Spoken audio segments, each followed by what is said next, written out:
What's up guys? Welcome to day 206. তোমরা অনেকেই হয়তো একটা বিষয়ে জানো না যে বছরের শুরুতে আমি যেই কাজবাজগুলা করা স্টার্ট করেছিলাম তার অনেক কাজবাজই এখন আমি করা বন্ধ করে দিয়েছি। তার মধ্যে একটা হচ্ছে নোট করা। দেখতে পাচ্ছ এই যে আমার সেই নোটবুকটা, এখানে হচ্ছে আমি সব কিছু নোট করতাম। ওই যে লেখা আছে ম্যানিফেস্টিং আর হচ্ছে প্ল্যানস। তো এখানে মূলত আমি আমার যাবতীয় প্ল্যান সব কিছুই লিখতাম। দেখাচ্ছি তোমার লাস্ট কয় তারিখে আমি প্ল্যান করেছি। এই দেখতে পাচ্ছ লাস্ট হচ্ছে 4 মাস, মানে হচ্ছে জানুয়ারি, ফেব্রুয়ারি, মার্চ, এপ্রিলের 5 তারিখে হচ্ছে আমি লাস্ট নোটটা করেছি। এরপরে আমার আর তেমন কোনো নোট করা হয় নাই।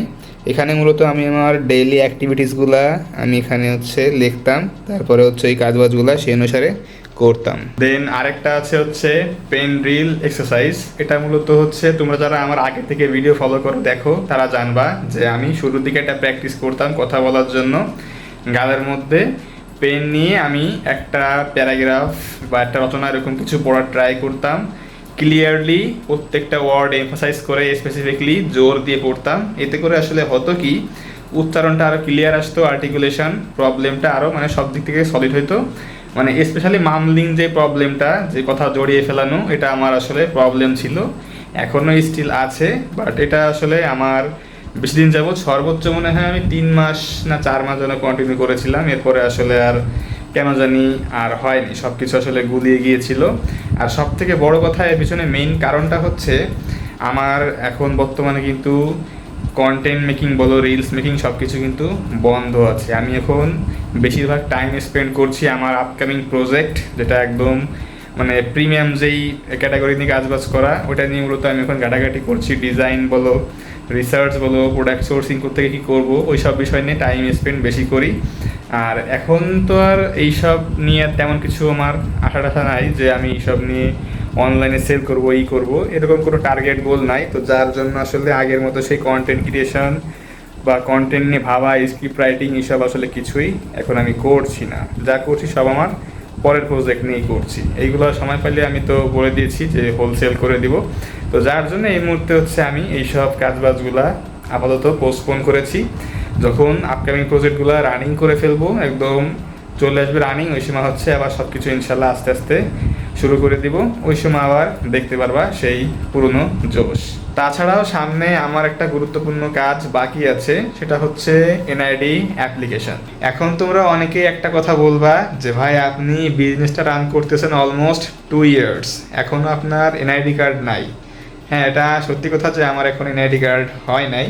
ইট সাউন্ডস ফানি, শুনতে খুবই ফানি লাগে, বাট এটাই আসলে রিয়ালিটি যে এখনও পর্যন্ত আমার কোনো এনআইডি কার্ড হয় নাই। আমি আমার বিজনেসটা শুরু করেছি যখন আমি ইন্টারমিডিয়েট ফার্স্ট ইয়ারে পড়ি। যখন আমার তেমন কিছু ছিল না, না ছিল ভালো একটা ফোন, কোনো সিম ছিল না, কোনো অ্যাকাউন্ট ছিল না।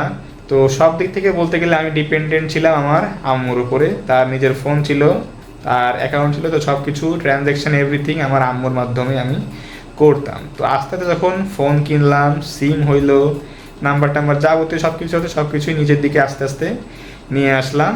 তো এখন বাকি রয়েছে তোমার অ্যাকাউন্ট এসব তো করতে গেলে আবার এনআইডি কার্ডের দরকার হয়। তো এখন মূলত এখানেই বেঁধে আছি। তো যার জন্য এখন এই কাজটা আমাকে দ্রুত সারতে হবে।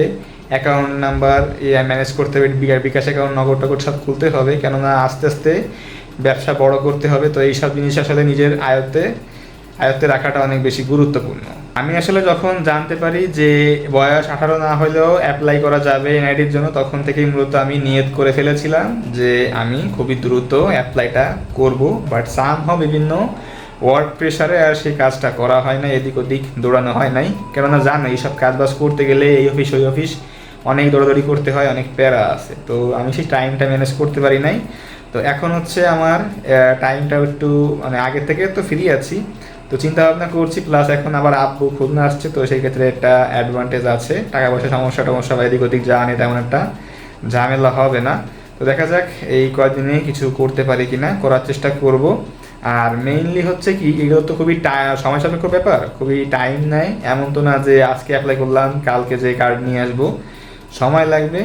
আর যত দ্রুত আসলে এই কাজবাজগুলো হবে তত আমার জন্য ভালো, কেননা এর জন্য আমার অ্যাকাউন্ট খোলা পড়ে আছে, প্লাস আমার অন্যান্য সব অ্যাকাউন্ট যেগুলো আছে, বিশেষ করে লাইসেন্স করা, এইসব বিষয়ে অনেক কিছু আসলে আমার এখনও মানে সব কাজগুলো আমাকে পোস্টপোন করা লাগছে, এখনও আমি চাইলে কিছু করতে পারছি না। তো এর জন্য আমাকে এখন এই কার্ডটা করা অনেক বেশি দরকার হয়ে পড়ছে, প্রয়োজন হয়ে পড়ছে। তো ইনশাল্লাহ খুবই দ্রুত কাজটা করব। তবে মেইন ঝামেলা হচ্ছে ভাই, মানে বাংলাদেশে তো জানোই যে একটা বিষয়, একটা কাগজপাতি করতে গেলে কি লেভেলের প্যারা খাওয়া লাগে। এই ডকুমেন্টস লাগবে, ওই ডকুমেন্টস লাগবে, মানে ম্যানেজ করতে করতে জীবন শেষ হয়ে যাবে। আর যা লাগবে ওয়ার্ড কাউন্সিলরের অফিসে, আবার যাওয়া নির্বাচন অফিসে, এখান থেকে ওইখানে শুধু দৌড়াদৌড়ি করতে হবে। আর শুধু শুধু মনে করো যে এনআইডি কার্ড, তাছাড়া রিসেন্টলি আমার যে কাজিন, উনি হচ্ছে তার বাইকের জন্য কাগজপাতি করেছে, লাইসেন্স করেছে, তার তো মোটামুটি একদম মানে এক কথায় বলতে গেলে জীবন যৌবন শেষ, ঠিক আছে, সব কিছু ম্যানেজ করতে করতে।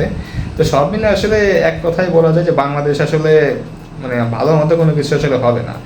একটা কথা আমাকে আসলে এই মুহূর্তে মানে বলতে হচ্ছে যে যত ভালো তুমি মানে ঘুষ ছাড়া আসলে বাংলাদেশে ভালো মতো কাজ বাজ করাটা পসিবল না। তোমাকে আসলে এখানে ঘুষ দেওয়া লাগবে, তোমার কাজ বাজ নগদে হয়ে যাবে, না দিলে আসলে অনেক দিন যাবত ওটা পড়ে থাকবে, পরে কখন কী হবে তার কোনো ঠিক ঠিকানা নাই। তো বাংলাদেশে এইসব ডকুমেন্টস পাতি করার যে পরিমাণ একটা আসলে প্রতিকূলতা, এটা যারা করেছে অবশ্যই জানো। আর আমার তো ভাই দিন এখনও পড়ে আছে, ব্যবসায়ী হওয়ার স্বপ্ন দেখতেছি, চিন্তা ভাবনা। তো ব্যবসা করতে গেলে তো ব্যবসা ট্রেড লাইসেন্স লাগে, ট্রেডমার্কের কাগজপাতি কত কিছুই না লাগে, তোমরা জানো তো, টিন সার্টিফিকেট, অনেক কিছুই লাগে, আমি অনেক কিছু তো জানিও না। তো এইসব আসলে ম্যানেজ করাটা আসলে যে পরিমাণ খাটনি, দৌড়াদৌড়ি, অনেক প্যারা আছে। তো প্যারা সামনে আরও আছে, সেইগুলো আসলে নেওয়ার মতো যেন মন মানসিকতা বা সেই পরিমাণ ধৈর্য যেন আল্লাহ তাআলা আমাকে দেয়। তোমরা আমার জন্য দোয়া করো। প্লাস তোমরা যারা এই কাজবাজগুলো করছো, তোমরা যারা ব্যবসায়ী হওয়ার চিন্তা ভাবনা করছো, সামনে তোমাদেরও কিন্তু এই জিনিসগুলো ফেস করতে হবে। তোমাদের জন্য আমি দোয়া করি যেন সবাই নিরিবিলি স্বাচ্ছন্দ্যে বিজনেসটা করতে পারি, এবং সব থেকে বেশি চাই যেন বাংলাদেশ থেকে যেন এরকম সিস্টেম যেন খুবই দ্রুত সরে যায়। জানিয়ে তো সহজে সরবে না, বাট মানে দোয়া তো করতেই হয়, কেননা এটা দিন শেষে সবার এটা দুর্ভোগের বিষয়। তো আসলে দ্যাটস ইট, কিছু আসলে বলার নাই এখানে, দোয়া করব, এটাই আসলে আমাদের হাতে আছে, দোয়া করা ছাড়া কোনো কিছু আসলে করার নেই এখানে। তো গাইস, এই ছিল আজকের ভিডিও। তেমন কোনো কিছু হয়তো আলোচনা করতে পারি নাই, মাথায় যা আসছে, যা কিছু নিয়ে আসলে রিসেন্ট অ্যাক্টিভিটিসগুলো আসলে চলছে আমার লাইফে, তাই মূলত তোমাদের সাথে শেয়ার করলাম। আর বুঝতেই পারলাম যে সামনে ভালো একটা প্যারা আমার জন্য ওয়েট করতেছে। As far as I know, NID card ready করাটা প্লাস মানে A to Z প্রসেসিংটা অনেক বেশি ঝামেলার। তো দেখা যাক, আসলে জীবনটা কেবল শুরু হইলো, সময় অনেক কিছু শিখাইবে, জীবন অনেক কিছু শিখাবে। তো আমিও শিখতে রাজি আছি, দেখা যাক ইনশাল্লাহ। তো ভিডিওটা আজকেরা এখানেই শেষ করছি, দেখা হচ্ছে ইনশাল্লাহ আগামীকাল। Take care on yourself and আল্লাহ হাফেজ।